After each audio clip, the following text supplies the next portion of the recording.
Hello students, ये class 9th का biology का मल्टीपल चॉइस क्वेश्चन है, यानी कि वस्तुनिष्ठ प्रश्न जो एग्ज़ाम आप लोगों का मई में होने वाला है, उसी एग्ज़ाम से रिलेटेड महत्वपूर्ण क्वेश्चन बायोलॉजी का मैं बताने जा रहा हूँ। पहला चैप्टर क्या है, तो देखिए पहला क्या है, पौधे के मूल द्वारा जल का अवशोषण किस क्रिया द्वारा होता है। मूल मतलब यहाँ पे है जड़, याद रखना है आपको कि मूल का मतलब होता है जड़। जड़ से जो जल जमीन से जो पौधा खींचता है वो किस विधि से होता है, तो वो विधि होती है परासरण। परासरण विधि से पानी खींचता है वो जड़, ठीक है। तारक काय कहाँ पाया जाता है, तारक काय सेंट्रोसोम इसी को बोला जाता है, ये पाया जाता है कोशिका द्रव्य में।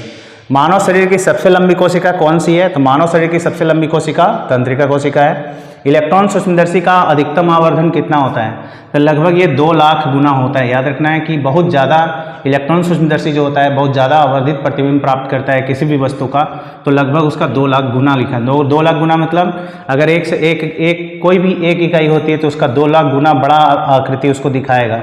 सेल शब्द की उत्पत्ति से संबंधित वैज्ञानिक का नाम, यानी सेल शब्द की जो उत्पत्ति हुई थी उससे संबंधित जो वैज्ञानिक है उनका नाम क्या है, तो उनका नाम है रॉबर्ट हुक।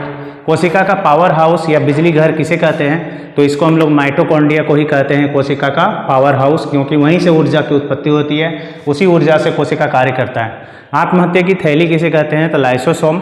कह रहे किसे ऊर्जा निर्माण केंद्र, यही आंसर है, लेकिन थोड़ा क्वेश्चन को घुमाकर भी पूछता है, इसलिए मैं क्वेश्चन को भी अलग टाइप से भी लिख रहा हूँ। माइटोकॉन्ड्रिया। इनमें से कौन प्रोटीन निर्माण केंद्र है, जैसे कि यहाँ बिजली निर्माण केंद्र हो गया माइटोकॉन्ड्रिया, उसी तरह याद रखना है कि प्रोटीन का जो निर्माण होता है कोशिका में वो राइबोसोम में होता है। और कोशिका में अगर राइबोसोम नहीं होगा तो कौन सी क्रिया नहीं हो पाएगी, तो याद रखना है कि कोशिका में अगर राइबोसोम नहीं होगा तो प्रोटीन संश्लेषण की क्रिया नहीं हो पाएगी, यानी प्रोटीन का निर्माण नहीं होगा। देखिए अगला इंपॉर्टेंट क्वेश्चन है, जंतु कोशिका की सबसे बाहरी घेरे, यानी जंतु कोशिका में सबसे बाहर का जो आवरण होता है उसको क्या कहते हैं, उसके बाहरी आवरण को हम लोग कोशिका झिल्ली कहते हैं। ऐसे जीव जिनमें केंद्रक झिल्ली नहीं पाई जाती, याद रखना है कि जिसमें केंद्रक झिल्ली नहीं पाए जाने का मतलब उसको में केंद्रक अस्पष्ट नहीं होता, और ऐसे जीव कहलाते हैं प्रोकैरियोट्स, ठीक। इसी का उल्टा हम लोग जानते हैं कि जिसमें केंद्रक स्पष्ट रहता है, कोशिकांग स्पष्ट रहता है, उसको यूकैरियोट्स कहते हैं, लेकिन ये प्रोकैरियोट्स याद रखना है। उसके बाद एडीपी का पूरा नाम, एडीपी का पूरा नाम होता है एडिनोसिन डाइफॉस्फेट, याद रखना है एडिनोसिन डाइफॉस्फेट। डीएनए का पूरा नाम, ये सारा इंपॉर्टेंट क्वेश्चन है, deoxy ribose nucleic acid, DNA का पूरा नाम। आरएनए का पूरा नाम होता है ribose nucleic acid, ribose nucleic acid same है, बस डीऑक्सी, डी से डीऑक्सी हो जाएगा, और उसमें राइबोज न्यूक्लिक एसिड उसमें भी है इसमें भी है।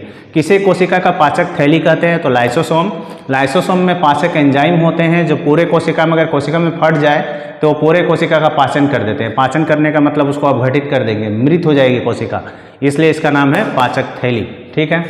तो यदि आप चैनल पर नए हो तो मेरे चैनल को जरूर सब्सक्राइब करें और बेल आइकन को दबाएं, ताकि अगला वीडियो जब भी डालें एग्जाम से पहले तो आपका क्या होगा कि नोटिफिकेशन आए और आप रिवीजन, कम से कम आप रिवीजन कर सकते हैं मेरे वीडियो से।